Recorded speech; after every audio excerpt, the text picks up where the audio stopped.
Hi there, my name is Toby and this is part 4 of my video series Sovereign Warrior Self-Defense, and this is a clip from Banaman's videos, and I'll leave the link below to this video so you can see it in its entirety, and also check out his channel because you can learn a lot about this movement and what these guys are really doing here. And this guy Mikey, you could call him a Sovereign Warrior, and he's part of a team called the Rapid Response Team, and these guys come out and help people at the last minute when their homes are being repossessed. And it's a very sad thing. It's a lot of high-level fraud going on. The fraud is happening between the police, the bailiffs and the banks, and it's all done through fraudulent paperwork. But of course no one is here to call these guys out, put a stop to it, except these frontline sovereign warriors. So they're putting themselves out there at great risk of their own personal harm and even the risk of getting imprisonment. You know, they can get in trouble with the real so-called police. But it's important to make a distinction here. The police that we know, they're not really constables anymore. They're police officers, policy enforcers. They're working to enforce corporate policy. And the state, the government now, is really a corporation. This is all corporate policy. Nothing to do with common law or natural law or looking after the well-being and protecting of the people. So this repossession is happening illegally and unlawfully. And it's quite a bad thing that's going on, and it requires a bit of investigation to understand how this whole fraud works. And the only guys that are at the front line here stopping this from happening are these sovereign warriors. And they're not getting paid. It's a voluntary force, and it's truly altruistic work, so they really deserve a lot of respect and a lot of gratitude, and hence I'm dedicating this whole series to these frontline sovereign warriors, because if they could learn this body efficiency training, this method of holding their body in a good posture, a good structure, a good alignment, you can get a lot of strength in your body without being violent. You can do a lot of non-violent resistance if you understand good body structure and good body dynamics. And you'll see in this video that they also need to have good body awareness. They've got to always be aware of everything going on around them, because not only are they protecting the people in the house, they've got to also keep an eye on themselves and protect themselves. So let's have a little listen now to what Mikey is saying to this police officer, because there's been a bit of a situation where another officer has actually now committed a criminal offence by not looking after the people that they were evicting. So let's have a listen to what he says now. So what it says there, do you agree that says bailiffs cannot enter? Yeah, that's what I said. Can you read that section there, please? Can you just read that section out loud? I've just read it. Did you show my colleague this? Could you read it out loud, please? Hang on, sorry, mate. Did you just show my colleague? I'm dealing with you. Okay. I'll just get, she's on the phone. I'm dealing with your conscious mind right now. Okay. Yeah? So can you just read them out, please? By force, for example, pushing past you if only children under 16 are vulnerable or present between 9 p.m. and 6 a.m. through anything except the door. If you do not let a bailiff in, they can take things from outside your home. If reasonable force is not granted, then the force made you cannot enter, and the premises unless about. So I believe you was here the other day. So what you would have witnessed there, did it seem like someone might have used a bit of force to gain entry there? I mean, come on, it's a yes or no question. They dragged a disabled woman down the stairs. What's your number? Sorry, what's your number? 6713. You can become a witness. Now listen. You was there. You'll be a witness. This is the thing. You know. So your conscious mind just kicked in, and you know that you support the civil action. Can I get your contact number, please? 6713. So 6713. You just witnessed that. The pennies just dropped in your subconscious, your conscious mind there that you acted unlawfully the other day. I can see in your face now. Your conscience has kicked in. And you can be called as a witness. Now, we won't come after you in a private criminal prosecution. Whoa! Wankers! What? Did I say wankers? I don't use this word. It's just painful. Oh, warning, he's just tried to run you over. Sorry, I want to apologise. Number. You've got his number, yeah.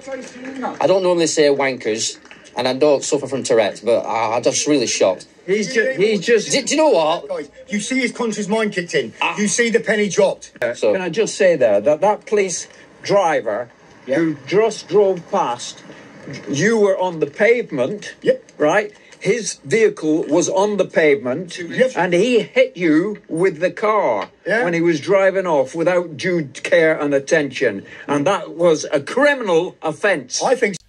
So you can see these guys, these sovereign warriors, not only need a good understanding of the law, they also got to have their wits about them at all times. They've got to be physically aware. And this body efficiency training is all about that. So I'm doing this training here now with my friend here. I'm the guy on the left. And my friend here is an older gentleman. He's also suffered from a stroke, and I'm helping him to rebuild himself from a stroke. But even though he's older and he's in a weakened state, he can still generate quite a significant strength through his structure, because the bone structure, if you get it just right, it doesn't require muscular strength. It's just about positioning yourself correctly. So what I'm doing here is pushing on his hip, pushing side on. So you can imagine here, if I push through the hip, it goes down across the hips and down to the opposite foot into the ground. Now if you get the alignment right, if I push on the hip joint and his alignment is just right, he will feel the force go down to the opposite foot. It will transmit to the ground. If the alignment is wrong, you feel your body moving, twisting, and you start to move or fall. It's all about getting the positioning just right. Now what you've got to do is you lever very slightly forward and project your hips backwards, like you're about to sit on a chair. So this is called the horse riding stance. The toes are slightly out in the front, so the hips are also open in the front. So you've got to stretch in the hips in the front and the back, and you're sitting down a little bit into a chair. Now you've got to keep the spine upright. You see the sternum tilted slightly up, slight backwards arch, and now if you've got the spine in a good position, now I can push on his shoulder and it will transmit through the spine to the opposite hip and then down to the opposite foot. And all he's got to do is sink into the structure. He's not trying to fight against me. And I'm pushing very carefully, very gently, gradually. You see, this is not a competition. If you've got a partner, you can practice this, but you're trying to help each other. I'm pushing very slowly, trying to help him find the right alignment, and I can feel it too. When he gets the right alignment, I can feel that the push is going through his body into the ground. It feels strong all by itself. He's just essentially sitting down into a chair. He's trying to elongate his spine, hold it in a neutral position, feel the chest open up a little bit, the shoulders up and back a little bit. So this will open up the scapula and the rib cage, and that helps to transmit the force down. You've also got to pull the belly in, and the belly will hold the lumbar spine. So now he's doing it on me. You can see me have a go. So you can see I've got a nice tall upright spine. My toes are pointed slightly out, and I'm sitting down into this horse riding stance, just like I'm halfway down into a chair. Now I'm leaning backwards. My upper body feels like it's leaning back. I've got a backwards arch, and this is key. If I lean forward or hunch forward, it takes the strength out of the spine. I'm trying to find the perfect neutral spine. You can see here I've taken my top off to show you the spine correctly. So I've got a backwards arch, shoulders up and back a little bit, sternum tilted up, opening up the rib cage a little bit, expanding the ribs at the back. Now I'm holding the belly in, and as he pushes on my shoulder, I can feel the force transmit through the rib cage, through the spine, through the hips, and then down to the opposite foot. And when the force increases, I don't fight it, I sink down. Now once I got the hang of this, I can, you see, change. I'm twisting my hips forward into the shoulder. So this is how I create a forward force, but it's only once I've got this first alignment right, once I've got the alignment. Now I can also absorb it, so I'm taking it into the back hip now more. So now my front foot is off the ground, I can lift the front foot up. I'm shifting my weight essentially through the hips. But this only happens when I can feel the alignment through the neutral spine. And then once I've got that, I can push back, which I was doing there. So that was sort of passive. Now it's exactly the same alignment, but you can use this more aggressively. You can use this to push back. So what I'm doing now, first of all, is pushing into my shoulder. You can see the backwards arch. I'm using the scapula and the rib cage up and back in this backward arch to hold the strength in the spine, but you've got to also pull the belly in. Now the elbow I'm pushing with here, I've got to pull the elbow in so I can feel the alignment. So the elbow twists in a little bit, and this will align the elbow with the shoulder with the rib cage, through the spine to the back hip. Now what he's doing is pushing against my hand, so this is still passive. All I'm doing is trying to absorb his push through my arm, through the shoulder, through the spine, through the hips, down to the back foot. And once I've got that, you see, now I can use the whole structure to push back. I'm pushing my foot into the ground, through the structure, and I can feel it. The structure holds together, and then that goes into the opponent, the partner here. I'm pushing in through the structure. The secret to this training is synchronization and unification. You've got to hold your whole body together in a single unit. All the bones connect together, and then I move the bones as one. I'm not separating out the body, I'm unifying the body. And I've got to get that unification just right. It's alignment. So here I'm helping him now. So again, I'm pulling the elbow in, so that will align his shoulders better as well. You see the back shoulder's got to come in a straight line. Then he's got to arch back, tilt the sternum slightly up, and that now opens up the shoulders, the scapula go in, so you can feel an expansion in the rib cage. This is the key. He's got to feel like he's expanding through the structure. So it's not so much that you resist by the push, but you're expanding, you're stretching through a good alignment. And this stretch is like a shock absorber. You're absorbing the force through a stretch in your structure. And this is all about feeling. That's why you've got to do this slowly and carefully. Now this is the way you can practice all by yourself. I'm pushing against the wall, but I've got to get the alignment just right. You see, shoulders up and back, slight backwards arch, sitting down into a chair. Now I use my whole structure to push into the wall. It's nearly like I'm leaning into the wall. And here you can actually lean into the wall. But you see now, you can play around with it. So I've got the backwards arch. You can see I can here bend it or expand it. Now I'm opening up the rib cage and the scapula and using that to support my weight. Now, once you've got the idea of structure, you've also got to be able to move. Now, this is me moving about freely. But you see the spine has got to be vertical, and you've got to get the feeling of what this is like. So when your spine moves like this, you're moving about like you're falling in different ways, you're being pushed and pulled. You've got to be able to move your legs. The legs have got to be free. So when you feel yourself falling, your legs have got to move quickly to readjust your balance and find that vertical spine again. This is about the center of gravity and the spinal alignment. Your arms and legs have got to be quite light, quite free. And once you've got the hang of that, now you've got a combination of the two things. I'm moving through a good structure. So I've got a spring load, a bounce in my step, bounce in the arms, a vertical spine, but I'm moving freely. My feet are not rigid. I'm light on the feet, and now I can actually allow more movement to happen, because if I fall like this, I move my feet very quickly to readjust. You've got to have all these abilities. You've got to have the ability of alignment and structure, and the ability to do this falling about and catch yourself. In other words, complete freedom of movement, but awareness of your balance, awareness of your center of gravity. And here now what I'm pointing out is every single movement can be used to create a strike. Because every movement that your body makes, if you make a counter movement, it's like a spring. You're moving in one direction, it stretches you out for another movement. So you're using every single movement to wind up for another movement, and that other movement could be a strike. Now what we're doing here is a bit of very careful, gentle fighting. So this is totally freestyle. In Tai Chi they call this pushing hands. So it's not quite combat, but it's like an intermediate stage in a fight. There's a stage in a fight where you're sort of scrabbling around, grappling.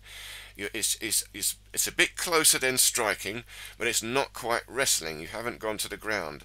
It's the intermediate moment where you're just trying to assume dominance. You can still strike, and you can move into wrestling from here. And we're practicing it very slowly and very carefully, because it's not so much about fighting. What we're trying to find is the alignment of our body and the relaxation in our body. We're trying to find how to use our body structure. So here, he's pulling me forward, but I project my hips backwards to counterbalance. Now again, he's pushing me forward, but I'm leaning my hips forward to counterbalance. So I'm trying to maintain my stationary structure, but by moving my body around, my hips, my spine, my shoulders, to counterbalance. This is about trying to feel where your center of gravity is and maintain control of it, because that's what all this pushing and pulling is about. When someone pushes you over, they have taken you off your center of gravity, and you've lost control of that, and hence you fall over. This is how you practice balance very slowly and very carefully. And when you get good at this, you can use a lot of force. Now we're doing carefully, but now we're increasing the force. We're actually pushing quite hard and pulling quite hard, but we're trying to absorb and create that through the whole structure. So even my friend here now, in his weakened state, he still can generate quite a lot of force. It's hard to judge on the video, but he's pushing quite hard because he's not using his muscular strength. He's not using his cardiovascular strength. He's using the bone structure. The only strength you need is to hold your alignment correctly. It's about the tendons and the joints. It's not so much the muscles.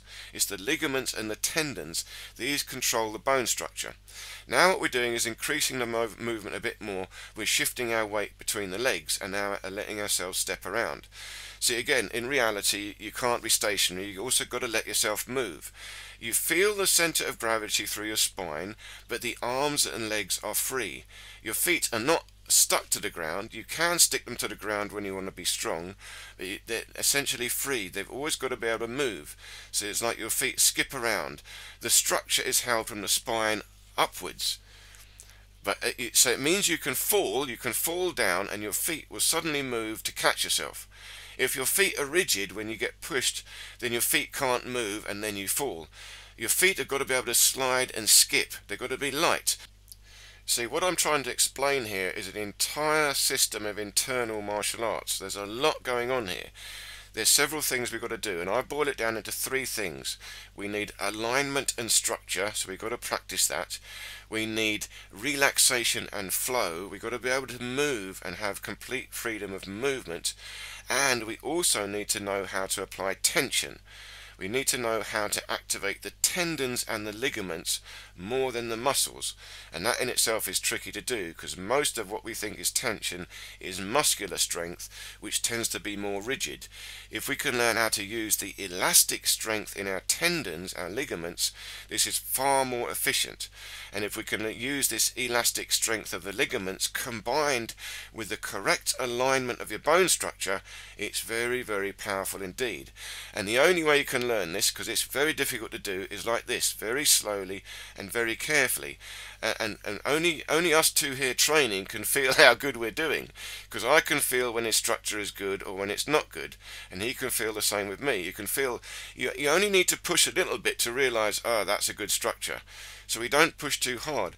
Now we can do this more and more energetic. We can get faster and harder as we get better, and I will be doing more of that in time. And there are other videos I've got inspiring which I'm doing this a bit more dramatically. But you see, it doesn't matter here. We're training the internal structure and the internal flow, and it's not about physical strength. So I hope this made sense. Please do go back and check out the other videos in this series, and stay tuned for the next one coming very, very soon. So thank you so much for watching, and I look forward to seeing you in any of these other videos here.